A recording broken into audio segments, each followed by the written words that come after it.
Number 10. New England Patriots' easiest NFL schedule going forward. This is not a mirage. Drake May leads, ranks top 5 in completion percentage, passing yards, big plays, and passer rating. He's getting better than average protection. He's got a running game. The kid moves well. Easy schedule. 3-0 also, as J-Mac pointed out last week, since Christian Gonzalez, the cornerback, has returned. 3-0. Number 9. Number 9, the Steelers. Listen, they don't turn it over and they take it away. That does count as a good trait. They're taking the football away. Now, they're not facing great quarterbacks, but their only loss came to the Seahawks, a team that is better.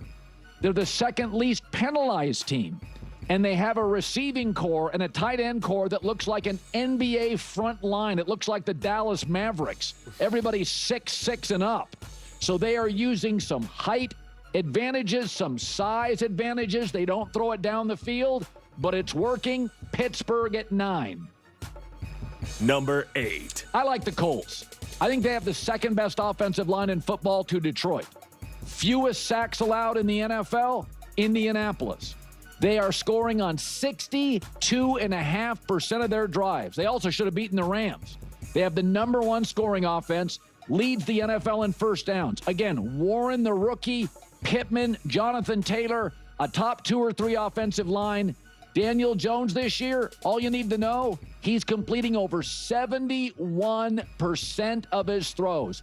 I think they have a ceiling. I don't think they're a conference championship team yet. They may be this weekend. If they beat the Chargers, I may reassess, but I have the Colts at number 8. Number 7.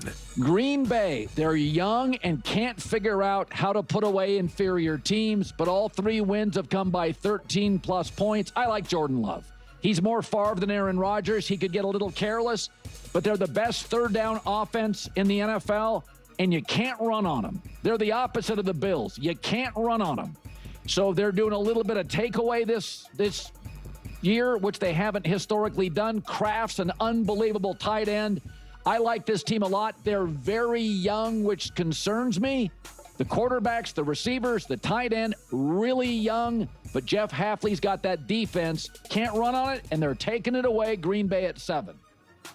Number 6. Well, Seattle was my surprise pick in the NFL this year. New England and Seattle. They lead the NFL in yards per play. That is a huge stat. And if you watch them, JSN has absolutely become a number 1 wide receiver in this league. Sam Darnold, according to PFF, is the highest rated quarterback in the NFL. I think Baker would be my MVP, but they can run it. They can get you over the top. They throw to their tight ends. They are young and athletic defensively and lead the league in yards per play. Vegas loves that number. Number 5. Philadelphia, 30th ranked offense. I mean, it's pretty simple. When Jalen Hurts throws the ball 33 times plus, they're not good. When he throws it 25 times, they win. I do think they're eventually going to some degree, right the ship. But they've been outgained in every game this season. And they have had 3 or 4 of the worst halves in the league. 30 punts this year, only Cleveland and the Bengals have more. So their personnel puts them at 5. But I'm not sure they're 5. Let's see them play Minnesota. Let's see Minnesota off a bye hosting Philadelphia. I may knock them out of the top 10 like I've done Buffalo. Number 4. I think Detroit's good. I just think Kansas City is separated from the league. 4 games with 34-plus points. Best offensive line. They're doing something that the Lions haven't done, and I said this last week. A lot of sacks, a lot of takeaways. They have the hardest remaining schedule. Again, this is a really good football team. What Kansas City did to them, nobody else in the league, in my opinion, could. In fact, they play Tampa this week, and I think Detroit's going to win that game. And maybe comfortably, Detroit at 4. Number 3. Colin, what are you doing putting Sean Payton at Denver at 3? Do you know they are the best in the league at protecting their quarterback and the best in the league at getting after yours? I think they're one of the few teams that actually can make Kansas City a little uncomfortable. High altitude for home games. I like their weapons. I don't think Bo Nix is playing particularly well, but you can't get to Bo Nix. And I think he should run more. You can't get to him. And they get after your quarterback. So they have the number 1 ranked offensive line, best third down defense, best red zone defense. They don't have to be great at quarterback. They can play poorly and win. Like this past week, I have them at 3. Number 2. Tampa's 5-1. They could also be 2-4, but Baker Mayfield would be my MVP. They are playing without their number 1 receiver, their number 2 receiver, their number 3 receiver, their number 4 receiver. They're going to a D2 guy in Tez Johnson. No Bucky Irving. Baker Mayfield has accounted for 1,700 yards. Only Mahomes is accounted for more. I think they're resilient. I think they're tough. And they're doing it. I've always liked their GM. They are doing it right now with backups. I think Tampa's 2. Number 1. But I don't think it's particularly close. I think Kansas City is, with Rashee Rice coming back. He's not going to get 13 targets in his first week back. He'll probably get 4 to 6. But Hollywood Brown, Juju Smith, Travis, Worthy, O-line didn't even have their left tackle. This is a good football team. Suffocating defensively. I said when they beat the Ravens, I don't want to hear about injuries. They physically stopped Lamar. Lamar was completely, not only in his head, didn't have any space.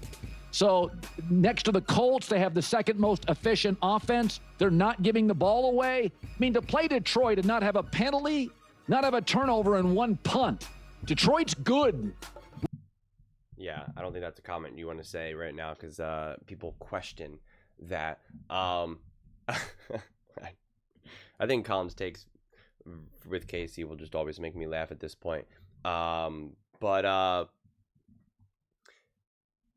this is definitely a list. We're only in week 7 and I'm already burned out by lists and rankings and hierarchy. That's why I did my quarterback mountain that I posted this morning.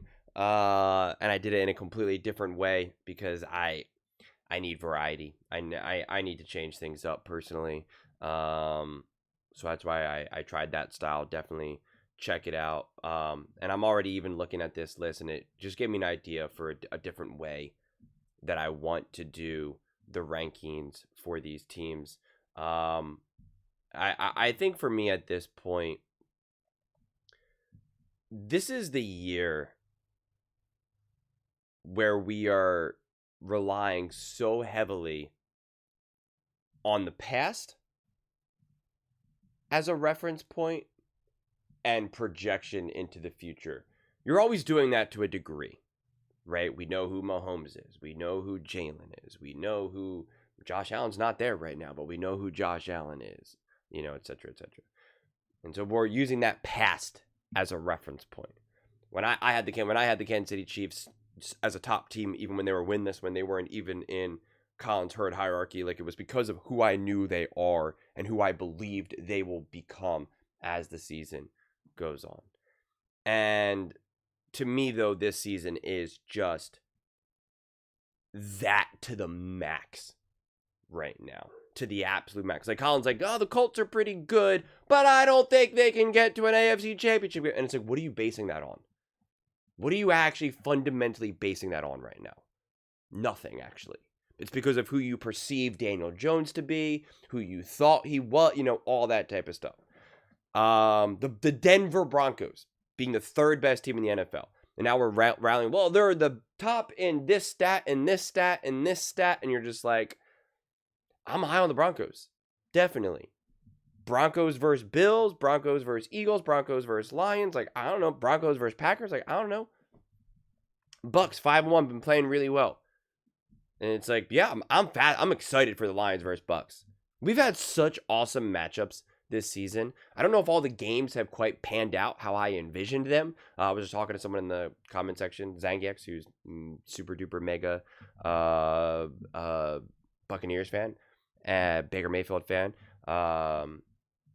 He's actually the president and founder of the Baker Mayfield fan club.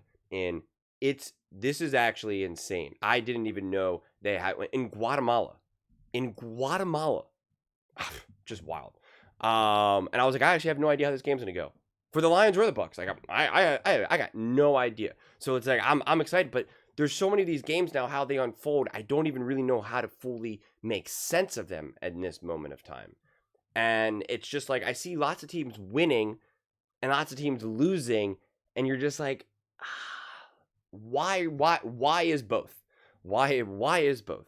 And it just feels messy. And so it's like I look at the Eagles and be like, they're a top 5 team, not necessarily because I've seen them play as a top 5 team, but it's because who I saw them before and who you think that they could become. Same thing with the Chiefs, the Bucks, the Lions, the Broncos, the Steelers, the Patriots. Like, and so it just, to me, it becomes a mess. And that's why, like, my idea was like, if we're strictly going by how are you playing right now, right? Like, I don't think you would put the Broncos as 3. I don't think you would even put the Chiefs as 3. Although, you know, again, in theory, I have the Chiefs as the best team in the NFL right now.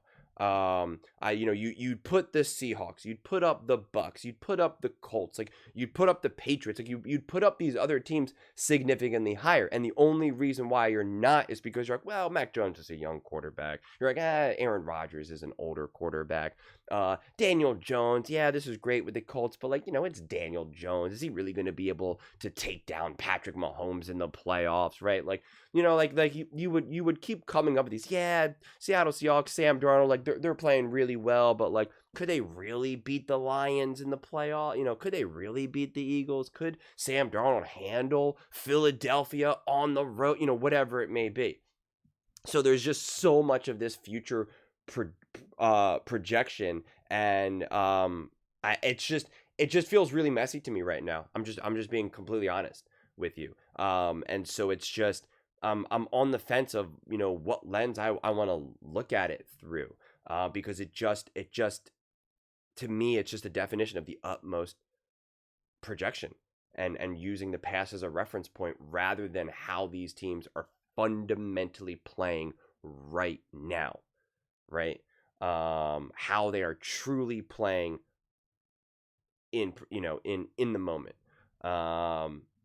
So, because you would make the argument that the Colts are playing better, the Seahawks are playing better, the Patriots are playing better, but I'm not going to put them as my top 3 or top 4, you know, right now. You know, I'm not, I mean, I don't really know where I'd exactly order them, but it's like, I understand why they're not there. Same thing with the Packers, et cetera, et cetera. Like, I don't think Colin actually really believes that the Eagles are a top 5 team. I don't think he believes that. I think if he thinks that they can right the ship, they will, but I don't think he believes that they're playing as an actual top 5 team right now. So it'll be interesting. It'll be really interesting. And I'd be fascinated with a matchup like the Broncos and the Lions and how that would fare.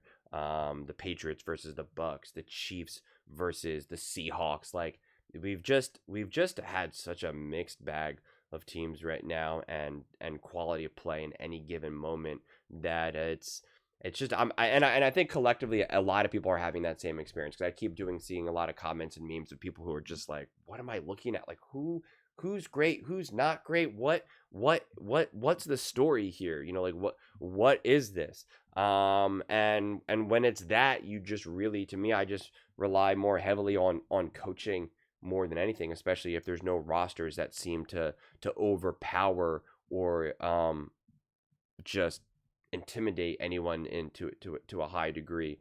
But it is interesting. Again, I think the Bills obviously stand out the most right now as they've fallen out, and it's just like, I don't know.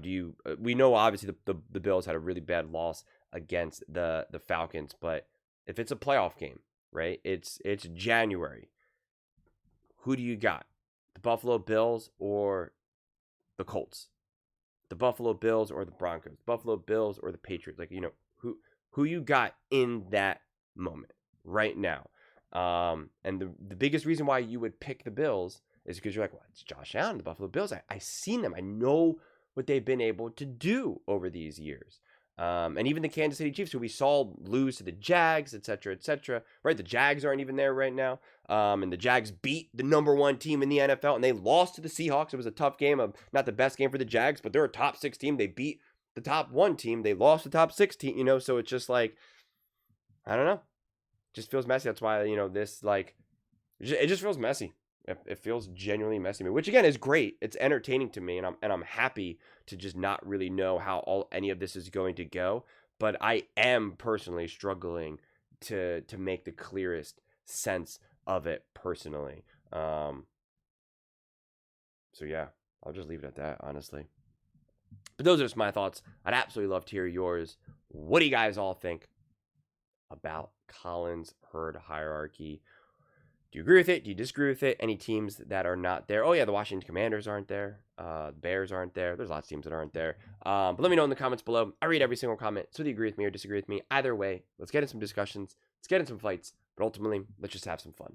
And please do consider subscribing. We're building an amazing community here, and I absolutely love to see you part of it. I want to build something that we all genuinely feel connected to. Something that we're really excited to be part of. I think we're well on our way to doing it. Please don't forget to give this video a thumbs up, as it really does help with the visibility and the algorithm. Thank you so much. See you next time.